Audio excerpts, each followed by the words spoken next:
Don, what did you think of Trey Lyles and his activity? I thought he was really good. He passed up some 15-footers that the guys are throwing him the ball and yelling him to shoot it, and he's turning it down. I'm like, he's shooting it. He should have had 25 points today, but I thought he played well. I still think at the end of the day he'll be the X factor for us. He'll be the guy that they struggle to guard, that has offensive skills, that can still give us great size and rebounding ability. And this was, let's say this is the start maybe of something. And he's been sick. He's been out a couple weeks.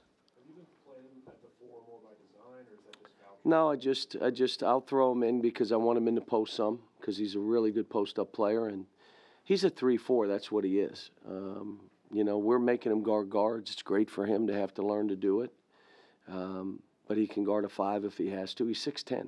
He's long arms. And where do you see the most improvement in him right now? he's just getting healthy. He's getting back to being who he is. I mean, you talk 2 or 3 weeks. I don't know exactly how long he was out, but he was out a while.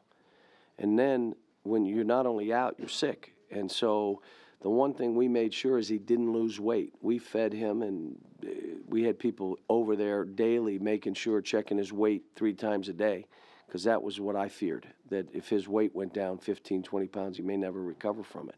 But he kept his weight steady, so that was good. Kind of in the heat of it, you get a couple of dunks, big guys run the balls. How much, that gets the bench engaged, how much does that change momentum? Well, what changes is Andrew getting in the lane. I mean, him in an attack mode.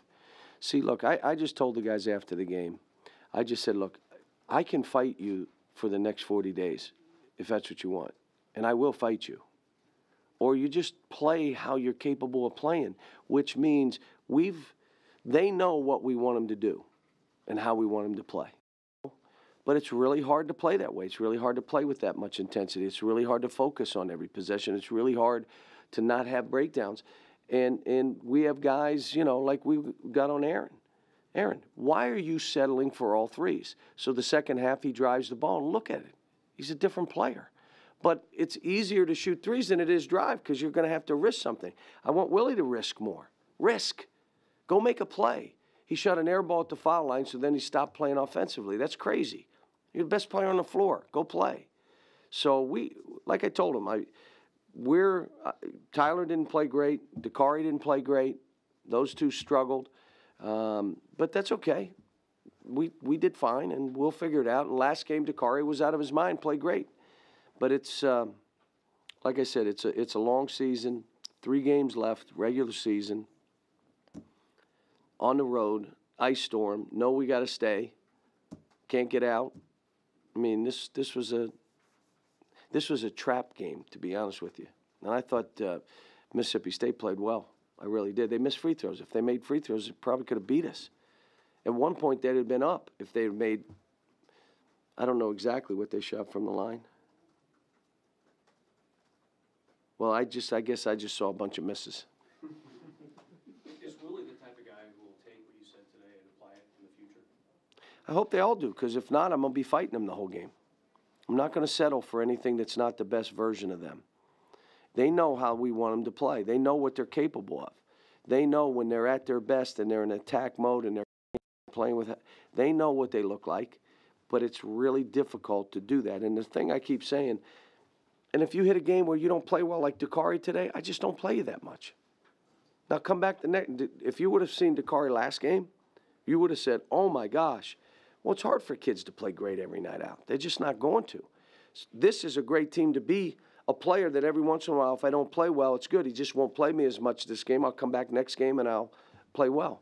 So this team, the amazing thing right now, we have a really talented team with no one trying to be the star. Think about that statement now. You got guys that are saying our lottery picks and this and number 1 pick and 5, and not one guy here is trying to be a star. They're just trying to do their job and trying to play for their teammates. And I keep coming back to that's the story. Selfless. And I'm coach. I don't care. They look at me like we've got 27 wins and you're like losing your mind. Well, I'm trying to say, again, this is about you being the best version of you. that drags our team where we want to go. Cal, because you have so many guys and maybe some flashier guys, is Trey the most underrated maybe guy on this team given all his? Maybe by you people, but polished skill? no one that evaluates basketball. They know how good he is. They know what he's preparing for. I mean, he's being trained as a 3. He's a 6'10", 3'4", and he's being trained as a 3. All I want him to do is shoot more balls. Can you imagine? Your coach is saying to one of you, attack on every possession. When you throw it ahead, it comes back, attack. Get in the lane. That's one guy. You got another guy, you're telling, if you catch a 15-footer, shoot it. Shoot. You need to score more for this team. So it isn't like we're trying to handcuff guys. Only you two shoot, and the rest of you set screens and dive on the floor and take charges. No, we want you all to play. We want everybody to be the best version of themselves. How unusual are his skills at that size? Crazy. It's crazy. But I want him to dominate. See, he began this game, and I thought he was going to. He missed that one over-the-top layup. Like, dunk the ball. Just turn your hand that way and dunk it. Your elbow is above the rim. But my thing to him is dominate. Dominate rebounding around the rim, one dribble pull-ups, guard, block shot. Do everything you're capable of doing it. But I'm going to say it again. It's really hard to play that way. Whew. Can I just play like I'll make a play every 4th time down the floor? Like I'll do something crazy and they'll all look and say, wow, he's playing good. No, we play every possession. And that's what makes it hard for these kids. But we got great kids. I mean, they're allowing this to happen. They're allowing us to coach them. I keep telling them, you can't read the stuff. You can't listen. Don't listen to anybody else tell you how to play. Please, you're on this path playing well. Just play the way we need you to play.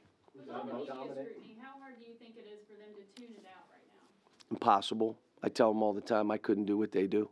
Do you I have all couldn't. the TVs off ESPN? They watch it. I know they do. And they all read it. I try to tell them not to. It's poison. It's like drinking poison. Someone wants to do a story. What they don't get, if they want to do a story, it ain't all going to be good. So if you want to read the good stuff, read the bad stuff. That's how this stuff works. And again, build them up to cut them down. You try to do it, but these kids we are the 5th youngest team in the country.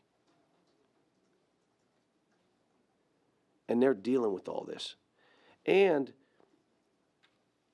they're stepping back so that they all can step up. And if someone gets it going in a game, like Trey today or whoever, they're happy for that guy. There's none of that, well, I don't want him to score. And so this is a unique group. Most guys like to shoot, John. Why do you think Trey... You have to ask him, Jerry. You have to ask him. I have no idea. It was 41-37 in the second half. What was early in the second half? What was Mississippi State able to do to hang with you guys into the second half? Well, they got some breakout layups. We had some turnovers. We broke down. Again, settled for some jumpers we didn't need to. And then we started driving the ball. We got in the lane. And again, sometimes you're getting in the lane for someone to get a 3. But you're getting in the lane. You're not throwing it around the perimeter. I thought Rick did a great job of preparing his team for our stuff. Like, they took us out of almost everything we were running. So he did his job. But what I ended up saying was, bag all of it, drive the ball, swing it twice, and someone get in the lane.